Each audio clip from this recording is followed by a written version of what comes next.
During the Cold War, Poland, which was a member of the Eastern Bloc, is one of the main countries affected by the geopolitical changes that took place in Central and Eastern Europe in the early 1990s. The Warsaw administration first remained neutral for a while after the collapse of the Soviet Union. Then NATO became a member of the EU. Therefore, Poland is an important regional power located on the border with Ukraine. At the same time, Poland was among the countries most affected by the Russia-Ukraine war, which started on February 24, 2022, as it is a neighbor to Ukraine. That's why the Warsaw government is trying to protect its borders. There is a historical sense of insecurity in relations between Poland and Russia. The Ukraine war has further cemented insecurity. As a matter of fact, the developments may drag Poland into a wide conflict that may have devastating consequences. In fact, according to some experts, the war may spread to Poland in an instant. Against such risks and threats posed by Russia, Poland began to take very serious measures in order not to be the next target and to challenge Vladimir Putin. The Polish government says that within 2 years, the country's armed forces will double, making it the most powerful military group in Europe. Polish Defense Minister Mariusz Błaszczak announced plans to increase the country's army from 150,000 to 300,000 due to Russian aggression. The defense minister wants Poland to build an army big enough to act as a dam that won't be demolished by Russia. With this move, Poland aims to deploy its army up to the Russian border. In addition, Poland stated that by increasing the number of soldiers, it will have an army 3 times the size of the United Kingdom. The British Army has about 100,000 soldiers in active service. Faced with a general election in the autumn, the Polish government also embarked on a massive defense spending spree of billions of pounds that resulted in massive orders for tanks, artillery, and warplanes. Defense Minister Mariusz Błaszczak said, "We want to serve for another term because then we can finish the process we started." Mariusz Błaszczak said he needed 2 more years. Błaszczak stated that within 2 years the Polish army would become the strongest in Europe. Błaszczak added that Poland will soon receive dozens of US-made Abrams tanks. The government ordered 116 old M101 Abrams as a temporary measure to replace the tank shipped to Ukraine. The minister stated that the elderly Abrams will join the 18th Mechanized Division stationed in eastern Poland. So far, the first batch of M101 tanks has arrived in Poland. In addition, the Polish army will have added all 250 Planck Mass 1A2 SCP Vault 3 tanks to its inventory in a few years. The M1A2V Abrams tanks are 3rd generation, but the upgrades it has received bring it closer to the 4th generation. In addition, the K2 Panther tanks are currently the world's most advanced and the first 4th generation tank. This will make Poland the largest tank power in Europe, eclipsing the UK's 227-man fleet. 96 A-64E Apache helicopters purchased from the USA and 48 F-50 warplanes currently ordered from South Korea will provide strong air support to Poland. In addition, Poland received 32 F-35 fighter jets and at least 6 F-22 fighter jets from the USA. All this will double the size of the Polish army. In other words, Poland will establish the strongest army in Europe, Błaszczak said. First and foremost, we want to deter any attackers. We want to show them that the Polish army is strong and equipped with modern weapons. Also, Poland is launching military training courses for civilians. The Polish government is launching a 16-day reign as a soldier basic military training course for anyone interested. Deputy Prime Minister and Minister of National Defense, Mariusz Błaszczak spoke about the details of the operation at the opening ceremony of the program in the Warsaw Armored Brigade. The head of the Ministry of Defense emphasized that the organization of such training is important to increase the reserves of the Polish army. Participation in the training will be free. In addition, volunteers will be offered a monetary reward for successfully completing the training. The training includes gun holding and shooting practice, a survival and hand-to-hand combat course, basic drills, and more military units will provide food, accommodation, equipment, and insurance to the volunteers. The training is divided into 2 stages. The first is a 2-day preliminary meeting in May. The second consists of a 14-day exercise that will be held with 30 military units across the country. Training ends by taking a military oath and entering the reserve of the Polish army. On the other hand, Poland is implementing a program to increase ammunition stocks for the needs of its army. Hostilities in Ukraine indicate the need for significant stockpiles of ammunition, especially for artillery. This led to the implementation of a long-term program in Poland called the National Ordnance Reserve. The purpose of the National Ordnance Reserve Program is to expand and diversify the national production base of large-caliber artillery munitions and replenish its own stockpiles. The main efforts are directed at increasing the production of large-caliber artillery shells, which are currently insufficient in Europe, both to replenish their own stockpiles and to deliver them quickly to Ukraine as military aid. The program will run between 2023 and 2029. The program will be implemented based on the resources of the Polish Development Fund, the Industrial Development Agency, the State Strategic Reserves Agency, and the Ministry of National Defense. Poland also claims to expand the production of shells for Abrams tanks with armor-piercing cores made of depleted uranium. The country also wants to establish a business in Europe that will maintain and repair Abrams tanks. As previously reported, Poland and Ukraine will produce tank shells for Soviet-era combat vehicles, which are currently the main tanks of the Ukrainian Defense Forces. The agreement defines the principles of cooperation between Polish and Ukrainian companies in the field of production of 125mm round tanks. Under the terms of the agreement, both parties decided to build new production lines in the near future. They will allow the production of 125mm tank shells in large quantities for the needs of the Ukrainian army. With the measures it has taken, Poland plans to gain the power to challenge Vladimir Putin. We will wait and see how Poland's expansion towards the Russian border and increased military activities will affect the Russian leader. In another development, Russia's attempt to invade Ukraine is revolutionizing NATO military strategy. Shocked by Russian aggression, NATO becomes a war alliance committed to defending every inch of its territory from day one,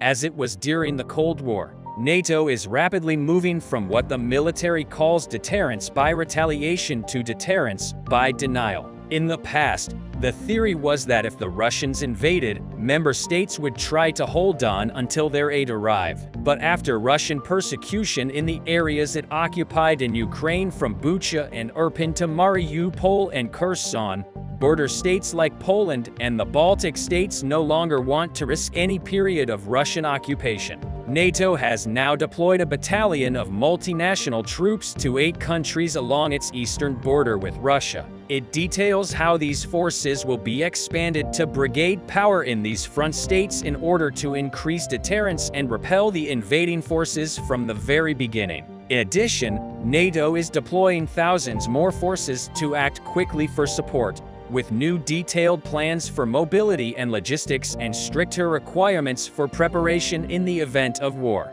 NATO is also aligning long-term demands from its allies with its current operational needs. Planning in NATO is already intrusive, but will become more demanding, and specific countries answer surveys about their capacities and equipment. NATO planners let them know what is missing, what can be cut and thinned. Change in NATO began slowly in 2014 after Russia annexed Crimea and sparked an uprising in eastern Donbass. At their summit in Wales last year, the NATO allies agreed on a target for military spending to be 2% of gross domestic product by 2024. Currently, only 8 out of 31 countries, including new member Finland, have met this target, but military spending has declined. On the other hand, after 2014, NATO also agreed to deploy 4 battalion-sized small forces in the Baltic states and Poland. The idea was to engage the invaders and hope to get reinforcements a week or two after an invasion.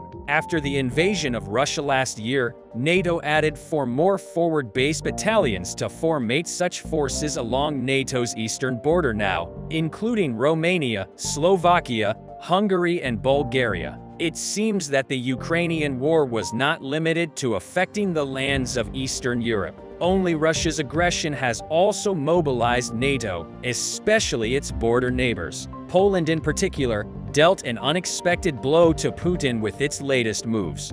The war between Ukraine and Russia completely displaced the balance of power between the giant countries of the world. The US, one of Kiev's most important allies, faced off with China, which denies its support for Russia and is considered Asia's superpower in the future. The past weeks have seen US-China tensions escalate. In early February, a US warplane shot down what Washington concluded was a Chinese spy bubble off the US East Coast, prompting loud condemnations from Beijing. Later that month, U.S. Secretary of State Antony Blinken, after meeting with senior Chinese diplomat Wang Yi at the Munich Security Conference, warned Beijing that China was considering giving deadly aid to Russia for its war effort in Ukraine. There have been speculations that if this happens, there will be serious consequences for Beijing. US-China relations seem to be improving after a meeting between U.S. President Joe Biden and Chinese leader Xi Jinping in November last year. However,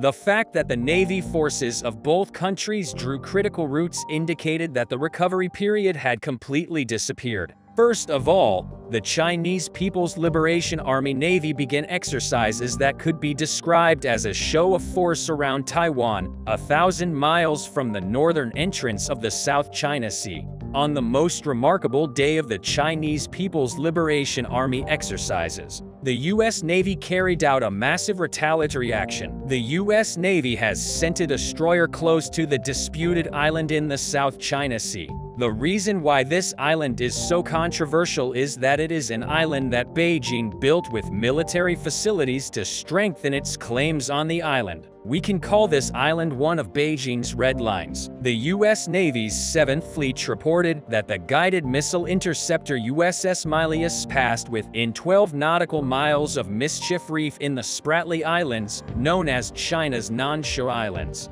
The distance specified as 12 nautical miles is an important detail, as it is the internationally recognized border of a country's territorial waters. Mischief Reef is located 1,400 kilometers from Hong Kong. Vietnam and Taiwan also claim the Mischief Reef in the Philippines' exclusive economic zone. However, Beijing defended its territorial claims to the island by building a military infrastructure on the island. The USA emphasizes that this move by China violates the law of the Sea Convention. The USA argues that structures such as Mischief Reef that are submerged at high tide do not qualify for territorial waters in their naturally formed state. In the U.S. 7th Fleet statement, they stressed that land reclamation effort, facilities and structures built at Mischief Reef will not change this characterization under international law. China argues that nearly all of the vast South China Sea, including many remote islands and gulfs in the disputed water body, is part of its territorial waters. While the United States does not openly acknowledge the areas claimed by China, a spokesperson for the People's Liberation Army Southern Theater Command stated that the U.S. destroyer illegally entered Chinese waters near the Mischief Reef, which Beijing calls the Meiji Reef. Air Force Senior Colonel Tianjin Lai stated that China has unquestionable sovereignty over the South China Sea islands and nearby waters. The 7th Fleet, the so-called free roam operation of the U.S. destroyer, pointed out that the ships of any nation defended their right to operate in the area. US warships regularly conduct such so-called free roaming operations in the South China Sea. The guided missile destroyer USS Milius has operated for the second time in 3 weeks. It was previously sailing near the Paracel Islands, known as the Shisha Islands in China in the north of the South China Sea. The 7th Fleet of the United States Navy gave a clear intimidation to China. In its statement, the Seventh Fleet showed their determination to fly, sail, and operate wherever international law allows, regardless of the location of U.S. overseas claims and current events. China's Defense Ministry spokesman Tang Kefei accused the U.S. of undermining peace and stability and violating sovereignty in the South China Sea after the U.S.'s previous so-called free roam operation. China's escalation of tensions in the South China Sea has increased tensions between the United States and China. Beijing has repeatedly warned Taiwanese President Tsai Ing-wen not to meet with U.S. House Speaker Kevin McCarthy and has openly threatened that if he does, strong and decisive action will be taken. Beijing launched operations around Taiwan following Tsai Ing-wen's return from a 10-day visit to Central America and the United States, where she met with Kevin McCarthy. Large-scale military exercises by Chinese forces around the island of Taiwan, a self-governing democracy in the northern part of the South China Sea, that China claims to be its territory, despite never ruling by the ruling Communist Party, has triggered the U.S. to conduct so-called free roam operations in the South China Sea. The U.S. needs to show China that it can protect Taiwan. Meanwhile, the Chinese military conducted air and naval blockade operations near Taiwan on the last day of the planned exercises. During these exercises, a Chinese carrier was involved in combat patrols. Taipei relayed another wave of warplanes flying close to the island in military exercises around Taiwan. The People's Liberation Army of China used various types of aircraft, including nuclear-capable H-6 bombers armed with real missiles. As tensions grew between its neighbors,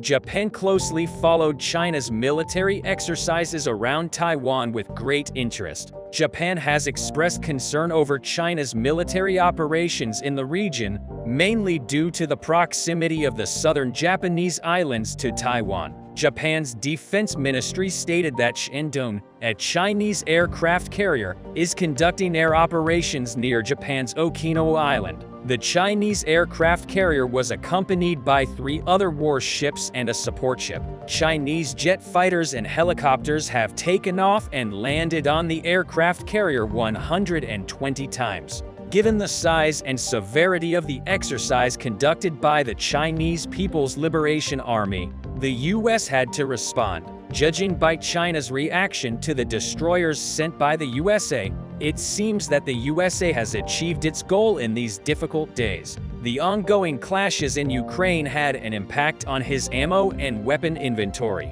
Despite the fact that the United States is not currently directly engaged in a military conflict, it has significantly supported Ukraine in all areas, including real-time satellite intelligence. This support weakened both European countries and the USA due to the long duration of the war. But the USA will not stop supporting Ukraine against Russia and Taiwan against China. At the same time, the US's support for Taiwan also benefits countries such as the Philippines, Malaysia, Indonesia, Vietnam, and Brunei. These countries are at odds with China in that Beijing claims sovereignty over 80% of the South China Sea. Countries with opposing views about China and the South China Sea are principles that are not strong enough to deal with China, even if they are united. Therefore, the support of the United States in the South China Sea is very valuable for these countries. For China not to swallow small countries in the region, it is essential that the United States not withdraw its support from the region.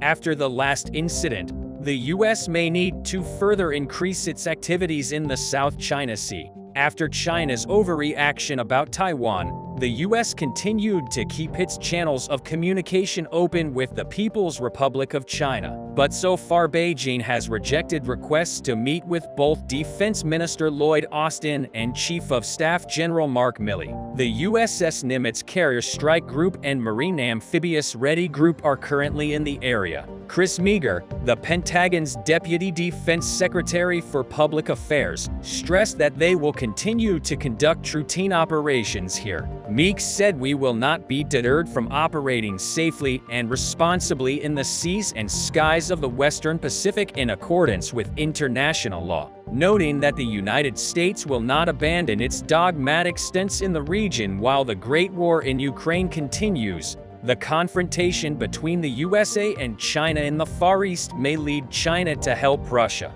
This may cause the United States to increase its aid to Ukraine, or it may ease its pressure on China. Of course, this is only a possibility. The fact that the ties between Russia and China have been severed reduces the possibility of this possibility.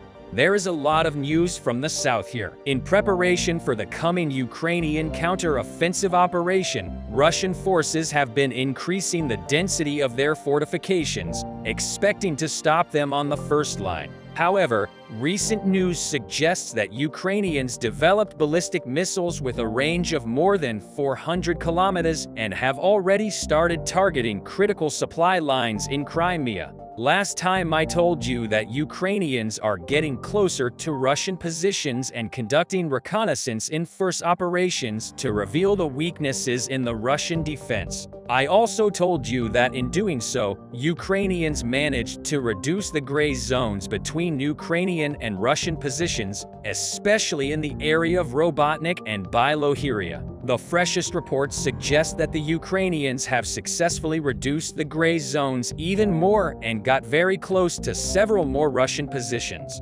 Recent geolocated photos published by Russian media show that Ukrainians created several positions in 3 lines deep south of Orikhiv. These positions are located west of Nestorenko, which already allows Ukrainians to attack it from at least 2 directions. Operating in such close proximity to the village allowed Ukrainian drone operators to start destroying Russian defensive infrastructure such as Cower battery radars on the roofs. Russian sources also reported that Ukrainians increased the concentration of their forces in the region. According to these reports, one assault group arrived at Komishuvaka and still has not been deployed to the Zero Line. Another assault group with a lot of experience in urban fighting was reportedly relocated from Bakhmut to the Holy Pole area, and the Holy Pole direction is starting to activate as well. Recent combat footage reveals that Ukrainians are actively firing at the Russian positions in Doroshenko. Doroshenko is a small settlement, however. It is the only village that separates the 2 biggest strongholds in this part of the region,